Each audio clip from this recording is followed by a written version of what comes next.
Hey everybody, my name is Gabe. I'm with Thinking Outside. What's your name? Gabe. Hi, Gabe. Hi. Hi, Gabe. I am not an alcoholic, I guess. I don't know. Sorry, I didn't know where to go with that. That was good. I'm with Thinking Outside the Long Box podcast. I'll be your moderator for today's panel.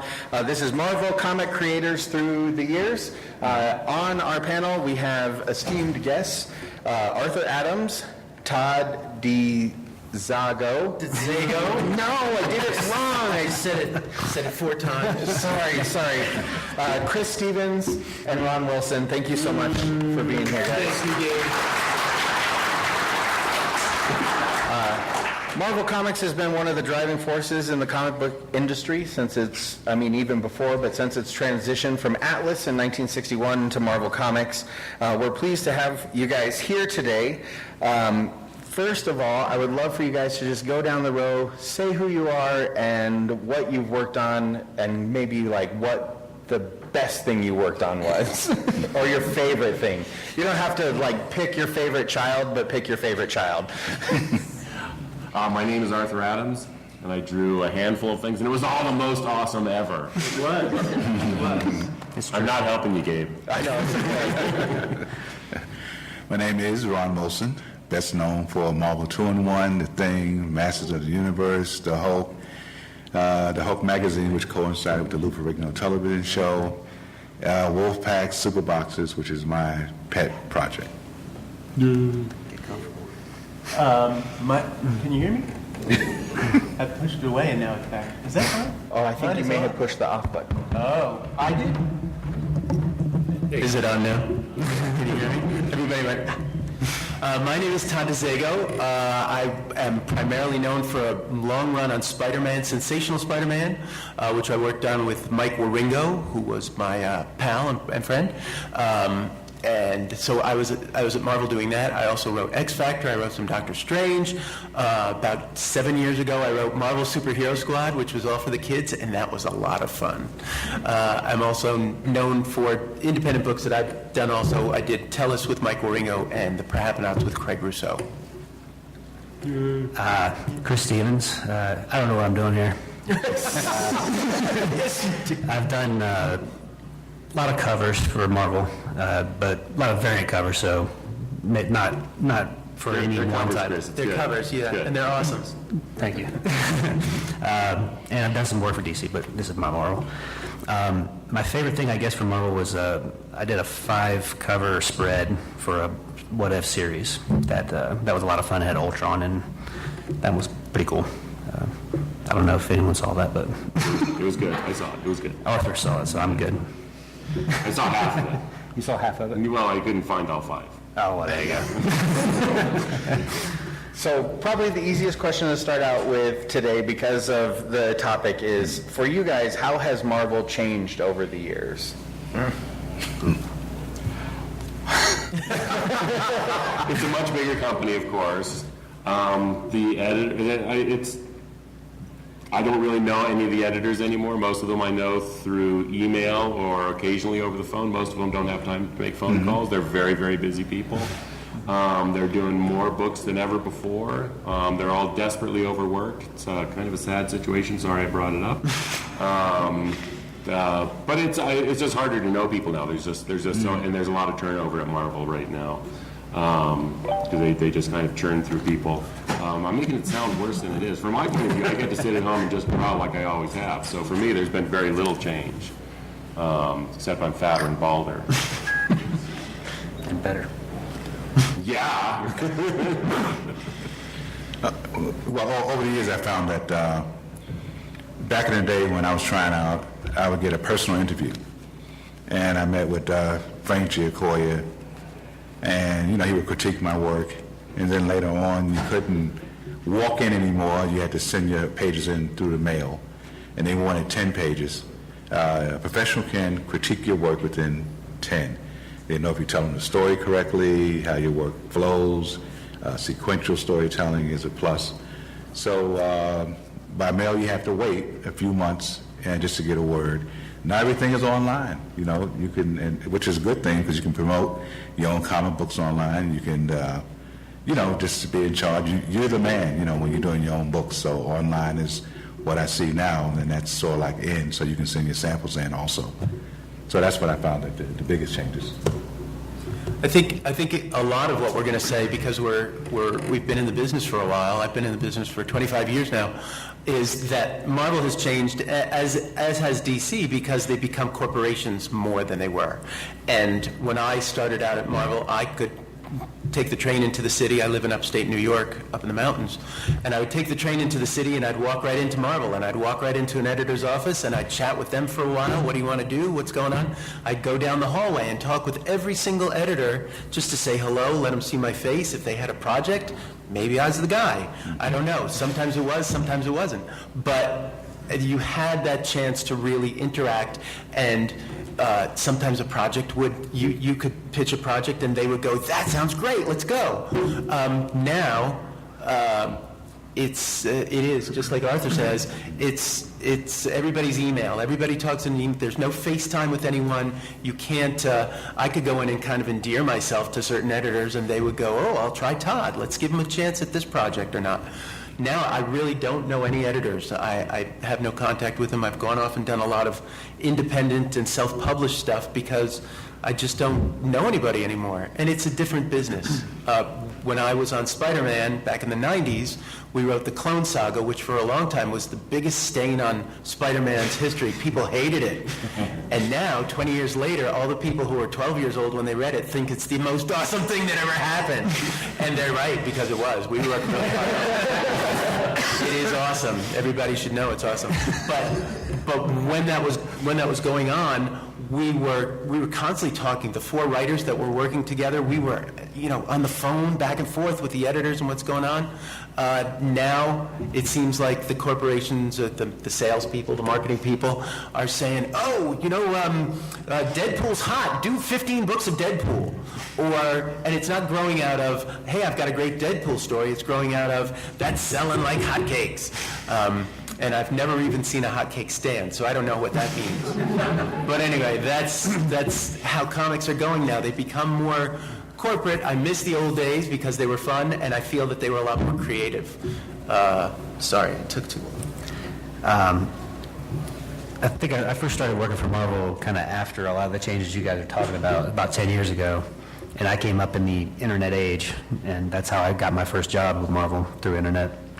So unlike these guys, I've never, other than one person at Marvel, I've never actually met any of the people that I've ever done work for at Marvel. And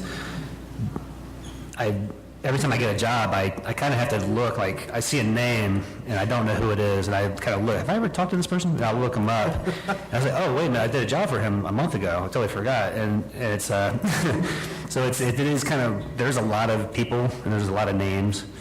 And probably that's the revolving door you're probably talking There's about. one guy I've worked for off and on for like the last 15 years. I don't think I've never seen him in person. I've never talked to him on the phone. It's all been email. I've never spoken to anyone on the phone.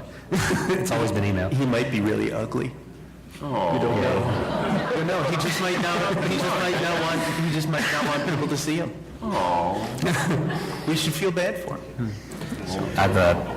Being a cover artist, I've also kind of come up in the era of the variant cover, which is something that didn't exist years ago. It was like there was the A cover for number 5 had A cover, and now number 5 has 12, 15, who knows how many covers, and there's probably covers that people don't even realize are out there because stores have their own covers, and this website and that website and this convention and that convention. There's a lot of covers nowadays, which I guess is good and bad in that there's a lot of work, but there's, I guess you do a cover and it's not quite what it used to be, where everybody saw that cover. Now there's 15 covers and most people probably don't see most of them. So. How do you guys feel about variant covers? No. So you like some? He's like, no way, man. So yeah. Just one fan, okay. Yeah. He likes that. It's his. Run that guy out of here. You're ruining the game, man. But I have work. No, he likes you. So my next question is, did you ever feel constrained to like any type of Marvel style as artists, like over the years? Or has it been pretty much, the way you draw, they hired you for that reason? Or did you ever get notes like, hey, could you make Hulk look more hulky or anything like that, you know? No, I've not really had any of that. So that was a terrible question. I'll take that criticism. But they have asked a lot of other artists to draw like art, so there's that. How do you guys feel the advent of indie comic companies like Image and Dark Horse like affected Marvel? Like, did you see a change in the kind of material they wanted you to produce or anything like that? No. Next question. I'm just answering now. You guys better have a lot of questions. I'm about to burn through all of mine. These guys are artists. I'm the writer in the mix, so it's a different kind of question for me that I did not start out being told what to do as far as a story would go. During the Clone Saga, it was the first time that marketing guys had come to an editor and said the Clone is selling like hotcakes. I said that already, right? But the Clone was selling really well, and they made us perpetuate what was going to be a 6-issue story to take 2.5 years. So they did have a certain influence, and that was the beginning of the end for that kind of stuff. But as far as writing, I think over the years they have started having a Brian Michael Bendis, or at DC, Jeff Johns. They write kind of an overview of what the universe, the DC or Marvel universe, is going to be that year. And so, although they're not telling you exactly what's going to happen in a story, I have had a Spider-Man story handed to me, and they said, listen, you've got to include this thing to happen because it's going to make a difference in this book farther down the line. I didn't really feel too hampered by that. If I had to give up one page in my 22 to focus on one little side story, I was okay. Now it gets just, you become immersed in other people's stories coming in. You're writing chapter 17 of a 25, issue story, and to me, I'm not being creative there. That's why I went to Image, to be able to write my own story and do my own stuff there. But it's fun to play with Spider-Man sometimes too, when they call. So this is going to be my last question. So be thinking about your questions, because I got a lot of no, I'm not answering that answers. No was the answer. It wasn't the wrong answer. I'm hoping that this is a little more open-ended. When you guys started at Marvel, who were your idols in the comic book industry? Like, who were the guys that you looked up to that you said, I want to create those kind of things? Well, I had a long list, but the three that I generally mention at the top are Michael Golden, whose work I really liked, and Walter Simonson, whose work I had liked for quite a long time on things like Battlestar Galactica, and he was at the beginning of Thor, just right at the beginning of my careers. So I was really paying attention to what he was doing, but I'd always liked what he'd done. He'd done some of the early Hulk magazine, where he was inked by Alfredo Alcala, which was a weird combination, but it was still, I still liked him.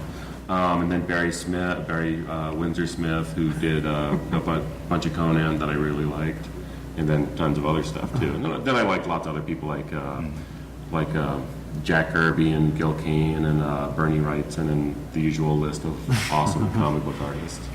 And Ron Wilson drawing the Thing, who was like my favorite character when I was a kid. Well, thank you. No, I mean, Ron Wilson was my favorite character. You're quite a character, Ron. Yeah, well, in my time, I was told to fashion after Jack Kirby, because Jack Kirby had the power, and his character seemed to explode off the page. And I remember the first time I met Jack Kirby, I was afraid to walk up to him, but I was with the, how can I say it, the one and only Joe Rubenstein. So I asked Joe to introduce me to Jack. And That's a whole other panel. so Jack was across the room. He had this gray hair and olive-colored skin, and he had this entourage that followed him everywhere he went. Yeah. So Rubenstein went over there and said a few words. Jack looked in my direction, and as he came toward me, I could have swore it was like him parting the Red Sea, and my heart started pounding. And he approached me, he clasped my hands, he said, just do it your way, son, just do it your way, son. Oh, nice. But at Marvel, Stan told me that John Buscema's work didn't, jump off or kicked off until you looked at Jack Kirby's storytelling, which is profound. So yeah, at certain points we're told to look at certain artists to jumpstart our careers, our style. But, at the end of the day, your style is who you are. Because Herb Trimp said, you can look at that stuff all you want. He's talking about Image Comics, which was hotter than the sun. He said, you can look at those guys all you want. You're not going to draw like them. But I just wanted this a little bit to rub off on me and just take a little bit from every artist. Just be a sponge and try to soak in what's working for all you heavyweights. I know how that works. And yet your style was so distinct and so easy to say, oh, that's Ron. That, as I was with my friends, when we would look at the books, we could recognize your style right away. So you were taking that dynamic Kirby punch, but you made it your own. Oh, yeah, always Easily. doing that. Yeah, and then doing a monthly book, Yeah. unbelievable. Yeah. Oh, yeah. That And the was, thing, everybody loves the thing. that Your was, thing, well, that's the weird way to say it. Your Ben Grimm. Yeah. Your Ben Grimm was really good. Well, thanks. I think I drew 1 million rocks. But those 1 million rocks paid the bills. And at one point, I got tired of drawing the rocks. I went into Jim Shooter's office and said, I'm tired of drawing this thing, which was crazy. So they put me on He-Man and literally flew us out to California, and we got the He-Man job by, I think it was Ideal Toys, Mattel Toys. Mattel. If I'm correct. Yeah, Mattel, yeah. And they loved my style, and so I started drawing He-Man, but you need so much reference. Then I was sorry I jumped off the train. So, be careful what you wish for. Me? Yes. As a writer, I think obviously Chris Claremont and his X-Men run and all that stuff. Chris wrote a real great story, and he co-created so many really great characters. But he was probably my biggest influence, and he. I could also say every other comic book writer I ever read, because there were many of them that I love their work. I love the way they turned a phrase in a story. I could name a lot of names, but you'd be bored. Just know that I love every comic book writer and artist. And every one of you. And every one of you. And you especially, Scarecrow. When I was younger, my influences were guys like John Buscema and Kirby and Bernie Wrightson, and kind of the who's who of comic books at the time, in the 70s and 80s. I guess when the question was more contemporary, like when I was starting to work at Marvel, who was doing stuff at the time. And I think around the time I came in, Olivier Coipel was kind of starting to really do a lot of stuff for Marvel, and his stuff always blows me away. I think he's still great. And Arthur actually is one of my biggest influences. And Now you're on money. I'm sorry. But yeah, there's a lot of guys. I mean, like Ron was saying, it's like you want to take a little bit from all the stuff that you love and maybe incorporate it somehow. And if you're kind of lucky, there's enough of everything that you don't immediately look at it and say, oh, you're a fan of so-and-so. Because you don't want it to be obvious that, you love somebody a lot, and because then it's kind of like you feel like you're leaning too far one way or the other. But if you can kind of take little pieces, then they can look at your work and not really tell who your biggest influences are. That's what you hope for anyway. At least I think so. All right, guys, let's open it up to some questions. I know you have some because I told you to be prepared. You had your hand up first. So my question is, did you specifically choose your projects, or were they kind of chosen by Marvel for you? And that in the beginning, and now what has changed in how they or you choose those projects? That for me hasn't changed much. I mean, they would just call and say, hey, do you want to do this? And I just say yes or no. So Marvel has been choosing, and then I guess... No, they don't necessarily, I mean, because I wouldn't necessarily call up Marvel and say, hey, I want to draw this. They usually, because I already have a lot of work to do, so they would call and say, hey, do you mind doing a cover for such and such? And I'll just say yes or no. It's pretty easy peasy. So what makes you say yes or no? Whether I want to do it. I mean, yeah, it really is that. Like, if sometimes it's a character that I really like, then I might say yes, or if it's a character that I think is interesting that someone's doing. Like, I love drawing Squirrel Girl, and no one at Marvel asked me to draw Squirrel Girl because they don't know why I want to draw Squirrel Girl. I don't want to know why I want to draw Squirrel Girl. It's probably a serious mental defect on my part, but you know what? I don't judge myself that way. But it's just basically whether I have the time or the inclination, or if my mortgage is due. Yep. No, I was going to say, yeah, well, money does help. But Marvel back in the day had various editors. Lynn Wein, Marv Wolfman, Roy Thomas. And I think in the early days, I was always up in the office because I was young and always in the way, always a nuisance. And Roy says, you know, since you're always up here, I might as well put you to work. He says, you want to do Luke Cage? And I said, yes, but in my mind I was saying, hell yeah. And like I said, so you're always up there. I did a lot of covers for John Meade Sr. He was my mentor, father, brother, you know. So just by being up there, and the opportunity is open to you, but they have a lot of editors that put you on books, you know, and if they felt your style was just right for that particular character, you get the book too. That was kind of, I lucked out. I came in at a time when Marvel was desperate for writers, and I walked in and I was handed the X Factor, and all the writers were mad at me because I just walked in off the street and took X Factor, which was one of the X books, and they were like, who the hell is this guy? And shortly after that, the Spider-Man offices called me, and they said, would you like to come and write Spider-Man? And I thought, well, can I still write X Factor? Because I was having fun with that.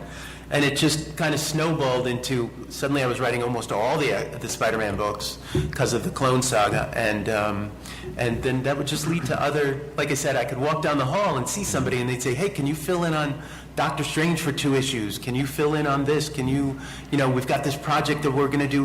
Would you like to do that? So it was mostly them. I did pitch a couple things over the years that went through and were a one-shot special or maybe a 4-issue miniseries, but mostly, at that time, they were calling me. I was busy. I get an email from somebody, and they'll just ask if I have time to do a cover. And that's usually what it boils down to, is like how much time. Because Marvel's notorious for saying, we got a really important cover to do. We need it tomorrow. And I'm thinking, you know, I put a little more importance into covers than that, but it's funny, it just works out that way sometimes. And so if I feel like I can do it, I'll say yes. And I'm not at the point where I'll feel good about saying no unless I really have to. So it's not usually character or money or anything like that. It's just like, yes, wait a minute, how long? Do I need sleep tonight? Yeah, I'll do it. I'll do it. You know, so. Go ahead. This is a question for everyone. Did you guys collect your own comics and or other projects, and what does your collection look like today? When I first started, I would order 100 copies of everything I did. That piles up fast. Even for me, who's not done that much work. So now I only get, I do tend to get, like, try to get 3, 4, maybe 5 copies of the various things I do. But that got to be really weird when in the 90s, a couple of the images that I did were very popular, and so I was finding them on toys and clothing all over the place. Like I was finding them on toys all over Toys R Us, and I couldncouldn't really get all of, I didn't really need a remote control car that had the X-Men on it. Nothing against remote control cars, but so I generally do try to get a few of my things. I feel like I'm betting on myself if I buy my own stuff. I would love to have that problem, by the way. Well, gee, You've done so much stuff. If you had everything. no, my mother threw my comic book collection out. She thought it was garbage. Yeah. So I never got used to saving anything, and she didn't know the value of it. I didn't know the value of comics later on.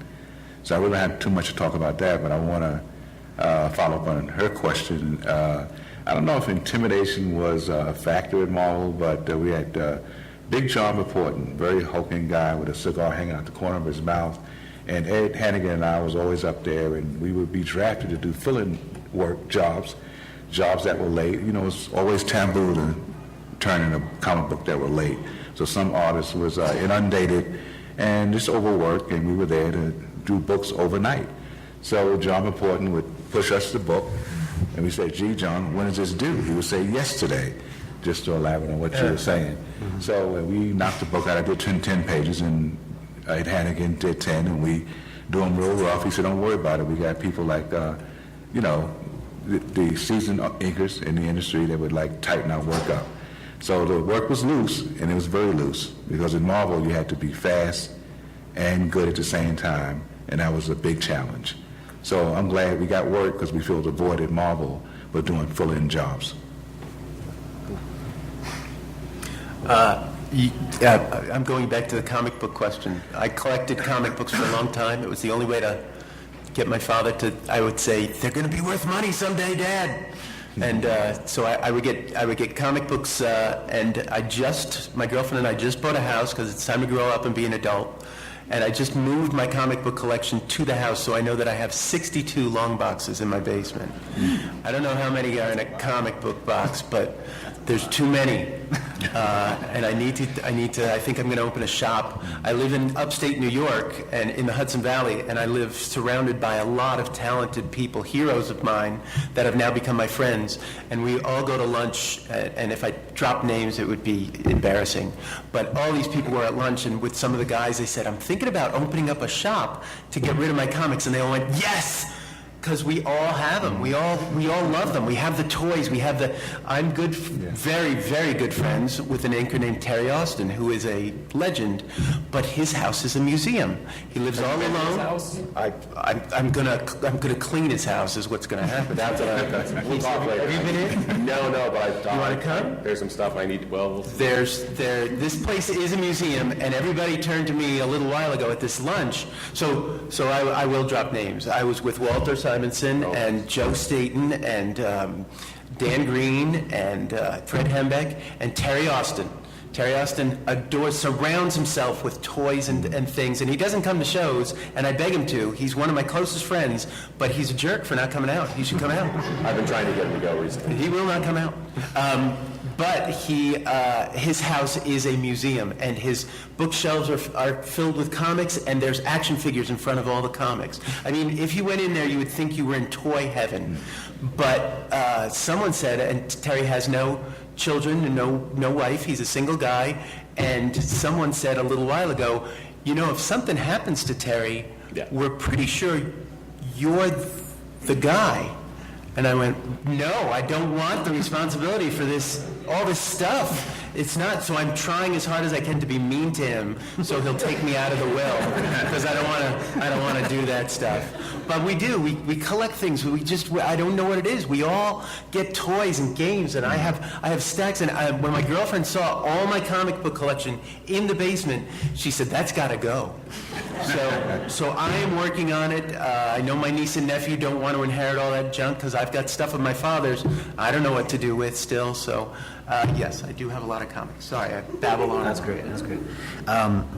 Yeah, I still have every comic book I had when I was a kid. I started when I was about 8 or 9 years old, and I got they had Sears had like a 2 of every issue pack or something. And it was 2 of literally every issue that Marvel published at the time. So it was a great way to start a collection. And I still have those books, and they're in tatters, but I still have them.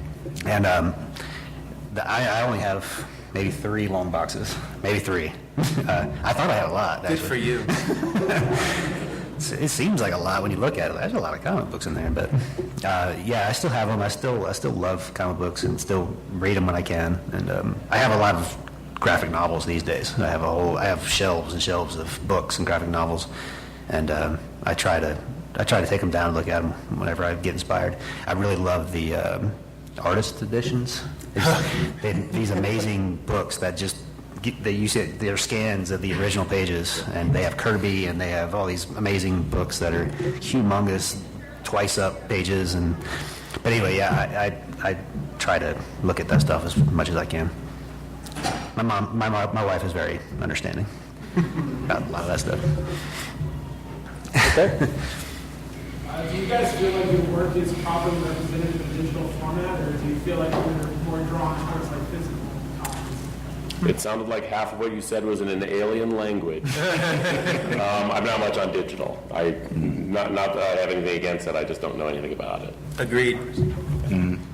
I do both. I work pen and ink on paper quite a bit, and I do a lot of stuff on paper, watercolors and other things. But digital has a lot of really nice advantages.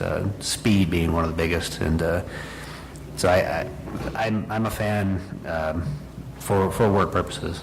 I do prefer looking at traditional medium. It just always looks more interesting to me. But I have a lot of respect for both. I mean, because it's digital is just another tool. So I like what I see when a beautiful digital work is still beautiful. So Yeah, well, now you can produce comic books without touching paper, thanks to Wacom and digital tablets.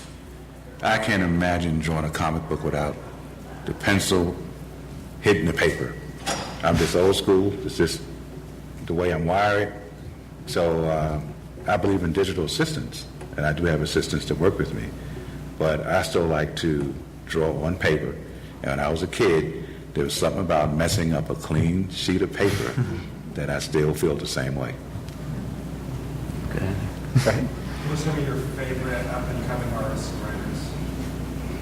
I don't know anybody. I'm up and coming. I can't think of anything because I mean, there's a lot of, as I've said to other people, like if you started your career 10 minutes before I started mine, you are old and wise to the world. You know how stuff works. Mm-hmm. You know in ways I will never understand. Mm-hmm. If you started your career 10 minutes after I started mine, you are young and foolish and will never understand the way the world works. So, I mean, there's people whose work I like, but I don't know that they count as young anymore. Mm-hmm. Like Olivier, you'd mentioned earlier, Olivier Coipel is phenomenal, so good. Ed McGuinness, who, when I look at him, he still looks like he's 13 to me, but I know he's an older man now. Mm-hmm. So it's, I don't get to the comic book store as much as I used to. So I'll find old stuff that I didn't know about. Like I just read a bunch of books by a Japanese artist named Junji Ito, who wrote some really creepy, spooky stories, and he draws in his own unique way. It's kind of a little bit like a Japanese version of Mobius. It's really good stuff. So, as for younger folk, what do they know? Yeah, we'll brand them as the millennials. There you go. So it's a constant war. That's pretty wild right now, right? Yeah, it's a constant war with them, but I'm a Bronze Age artist. No, Taught by the Golden Age and Silver Age artists. Yeah. So I'm going to leave it at that. There you go. Those are my forefathers. there's a lot of guys these days that I think are doing amazing stuff. And I was sitting here while Arthur was talking. I was like, think of one name, and I'm drawing a blank right now. There's a lot of guys I follow on Instagram. Yeah, I like myself. That are doing amazing stuff, and I look at it and go, I wish I could do something half that good, but the names are not coming to me right now. Yeah, if you're on Instagram and you follow artists, you'll see that there's a massive, endless pool of amazing talent, and they're all doing stuff for every publisher out there, and just you feel humbled pretty fast when you start looking through Instagram. Okay, I'll say something. I really kind of dropped out of comics for a while, and I'm now finding my way back. So probably the people that I'm discovering are people you've already known for the past 4 or 5 years. I like Jeff Lemire's, I was just saying, his Black Hammer and some of his other stuff. I love Tom King's work on Batman and Mr. Miracle. I like those people. I just finished a 3-year project where I did a tribute book of my book, Tell Us. My comic book partner, Mike Waringo, passed away 10 years ago, and we did, I wanted to do something to do a tribute, because people kept saying, when are you going to do more Tell Us? And I say, who would draw it? Everybody liked Mike Waringo's style. So I went to people and I asked if they would do 2 or 3 pages of a 200-page graphic novel. But so many people jumped in and said they wanted to help out that it became a 500-page original graphic novel and 2 hardcover books. We donated all the money to the ASPCA in Mike's name, so that was now his ghost can stop haunting me. But in that, I will say that all the people who came out, and a lot of them were heroes of Mike's and mine that we dreamed of one day working with or seeing our characters in their style. Others were a lot of newcomers who said, I loved Mike, he influenced my work, or he was a very open and giving guy at conventions, so people told stories about how he was just so generous to them and so encouraging. So I met a lot of people in the past 3 years who were working on a project for me, and in my mind, they are all my heroes. So that's my 2 cents.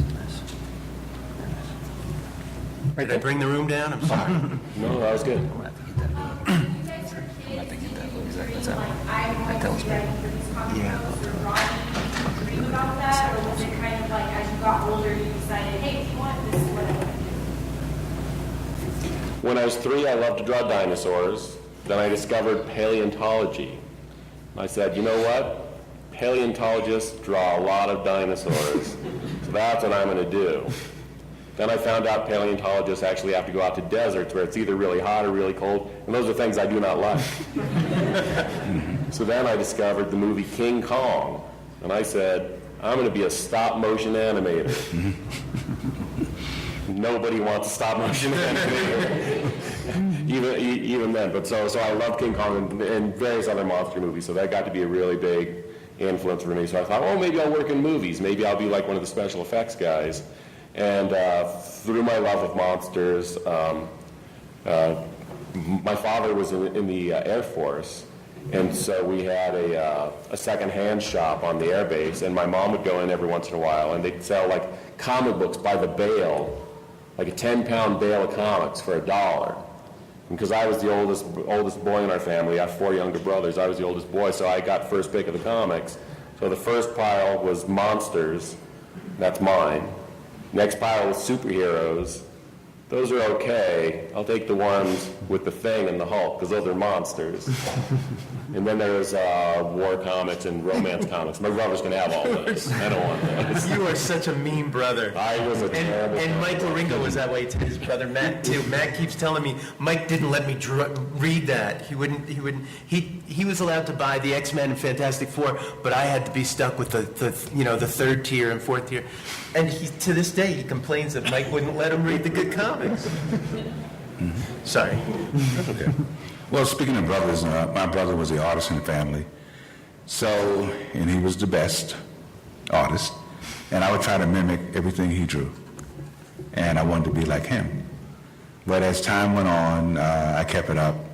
And I think he had other persuasions, went into the Air Force, became a reserve cop.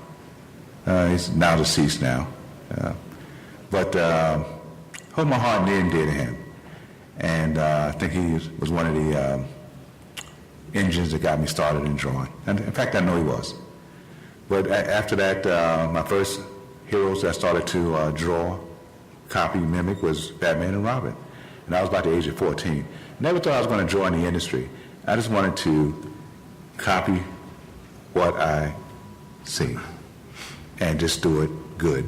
And later on, you meet your students in classrooms and they say, hey, why don't you go get a job at Marvel or DC? And that's when the idea hits you that, yeah, maybe I should go ahead and try. So in the beginning, it's just copying through repetition over and over and over because you love what you do and that becomes your passion. So for all you artists out there, aspiring artists, keep on drawing over and over and over, repetition, because the competition is not tired. You want to go? Go ahead, you go. Yeah, I've pretty much always wanted to work in comic books, more or less. I started out with Garfield, actually. My mom was like a fan. She'd get the little strip books, and I was like, he was simple enough that I could kind of start drawing them. And you can kind of be good at drawing Garfield without being good at drawing. So I drew him a lot, and eventually, when I got my first comic book set, that Sears set I was talking about, there was an issue of Vendors in there. It was drawn by John Buscema at the time. And it had a cover, one of them was this cover, it was a real simple cover. It had a character named Firelord on it. If you're not familiar, he's a herald of Galactus. He has like this staff with like flames on it. It's kind of a goofy cover when I look at it now, but at the time I thought it was the coolest thing I'd ever seen. It was like he's like standing there like, just kind of doing this pose, this muscle pose, but it's drawn in only a way that only John Buscema can do it. And I would trace the figure, like I would trace it over and over and again, and I would copy it. And I graduated from tracing to copying, and I could probably still draw that figure in my sleeve because it's like I feel like I drew it a million times. But I turned him into Batman, I turned him into Superman, I turned him into all these different characters, and so Buscema kind of always stuck with me, and ever since then I've wanted to draw comic books, and I didn't really know if that meant stories at the time. I didn't know if it was like cover stories, Marvel, DC. I wasn't sure, but I wanted to draw cool stuff in comic books, and yeah, you do. I do. And you do. I do. I loved to draw as a kid, and I wanted to be an artist, but it takes a lot to be one of these guys. It takes a lot of dedication, a lot of work, and I was easily swayed over to theater, and so I went to school to be an actor. And so I did that for years, and didn't... Did you go to college for that? Yeah. I still, I went to many different kinds of schools and stuff, but I thought I really loved acting. I still do a lot of acting at home. I do community theater and some off-Broadway stuff because I live in upstate New York. But I had gone to Hollywood, and there was a big writer's strike. I was there, and what I went there for wasn't there anymore. And I came back home, and I had gone to college with this guy named Scott Lobdell, who was working at Marvel writing the X-Men. He had worked his way up. And Scott said to me, hey, now that you're back home, we used to tell fun stories when we were in college. Why don't you try writing a story and sending it into Marvel? And I said, okay, but Scott is this incredibly obnoxious guy, and I didn't want to be associated with him at Marvel, so I sent all my stuff to DC Comics to see if I could get a job there. And they were encouraging and everything, and then Scott said, just give it to me, and he took it and he gave it to Marvel, and they hired me almost immediately. And so sometimes it's nice to know obnoxious people. But that's how I was also hired on the day Jack Kirby died, so I was coming in to take over X Factor. I went to lunch with Kelly Corvese, who was the editor, and Mark DeMattis, who was the recurrent writer. And we were sitting there, and Jay Gardner, who was the assistant editor, walked into this lunch, met us at the restaurant, and he said, hey, you guys, Jack Kirby died. And Mark DeMattis turned to me and he goes, you're a jinx. And that was, I thought, oh, great, I got to live that down now. So I did my best because I wanted Jack to be proud of me. That's my story. So what was the question? So yes, I always wanted to be a writer. There in the back. What was your least favorite project and why? Did you hear him? Least favorite project and why? I've liked everything I've done. The one thing that was a bit of a pain, and that still irks me when I see the book, is that when the editor moved the deadline up 2 weeks. Oh, 2 weeks. Up 2 weeks. So I drew one page in that book in a half hour. Wow. So I was pretty excited that I drew a page in a half hour. I was so mad at that editor. But I don't have any particular project that I particularly... there's jobs that I think I could have done better on. But fortunately, most of my career is just little covers and stuff, so most people don't even know the ones I think suck. I didn't really hear the question, but It was Yes, what was your least favorite project and why? least favorite. you're so eager to be asked to draw a book. I know once you get in on the book, you have questions like, why did I get into this mess? But it had to be drawn maybe to WCW. I got to hang out with all the wrestlers. My best friend was Johnny B. Bad. And I went to all the wrestling matches. There was more fights in the stands than there were in the ring. Those guys were huge and humongous. We wanted to be caught by them in a dark alley. but the reference was a killer. And as what you were saying, the schedule, the time factor, you know, they were always bugging me to be on time, you can't be late. But you have to, you have to like, study the references, you have to get likenesses, so it's like drawing cartoon portraits. So I think that was probably the least favorite, WCW. And then there was another job. I was doing 2 books at the same time, and my girlfriend broke up with me while I was drawing these books. And so when I see them now, I think, oh, that's the book where my girlfriend broke up with me. But that's also the one where I was drawing Superman's chin really big, and I was really sad, and my editor was calling and saying, hey, Arthur, you're drawing Superman's chin too big, and I'm sorry your girlfriend left you, but I need this book now. So I made Superman's chin bigger. Because that's the power you had. My least favorite job was at DC also, not Marvel. Marvel was always fun. I think I had one editor at Marvel who didn't understand story structure. And so I was trying, and he was a very proud guy, and I was trying to tell him, you can't take this out of the story because we need it for later. And he said, it's out. I'm the editor. It's out of the story. It was just this one little thing. And later on, at the end of the story, he said, well, this doesn't make sense. And I said, yeah, that's right. You took out the most important part of the story. I had an editor at DC like that, too, but he was a little easier to deal with. But at DC, I worked on a project called Young Justice, and I worked on it and had written a 2-issue, actually 4-issue story that introduced the new teen. They were going to be the new Teen Titans, Young Justice. And the editor was a weasel. And he lied to me constantly. He was just, I mean, everything that I talked to him about, it's turned out that he just was a liar. He was so hard to work with that I know had that to... I have some ideas who that We all know that guy. I can't, we've got 5 minutes. But it was one of those cases where everything that I was doing, all the energy I was putting into this, he was kind of sabotaging. And it was horrible, and I just kept kind of trying to deal with it.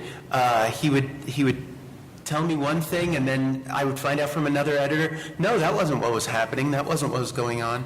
And so that was so frustrating, and it broke my heart, because I wrote up a 16-issue overview. So the first year and a half of the comic, I had it all mapped out, and it was going to be fun, it was going to be great. This was Impulse, Robin, and Superboy, and they were going to have adventures, and it was going to be fun, and I was going to bring in other kids to be superheroes.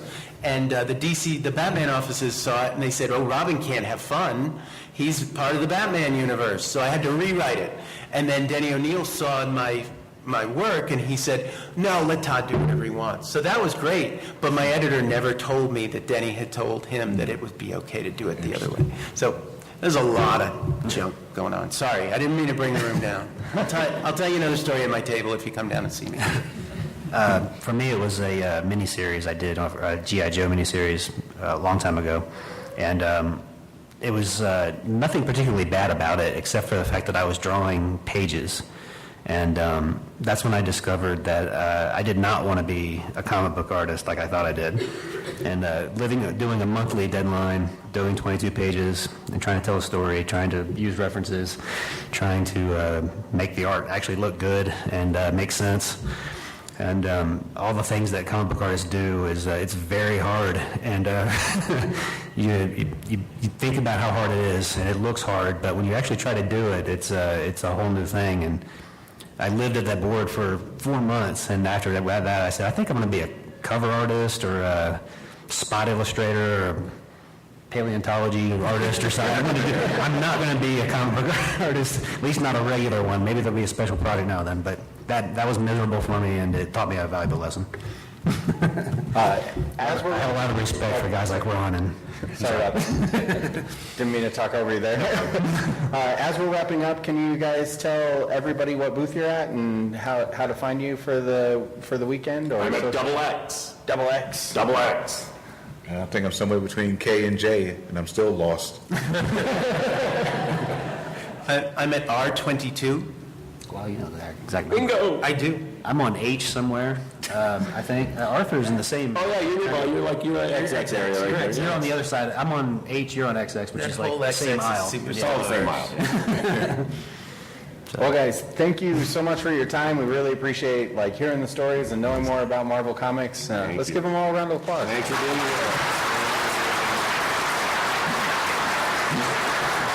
with this. You think so?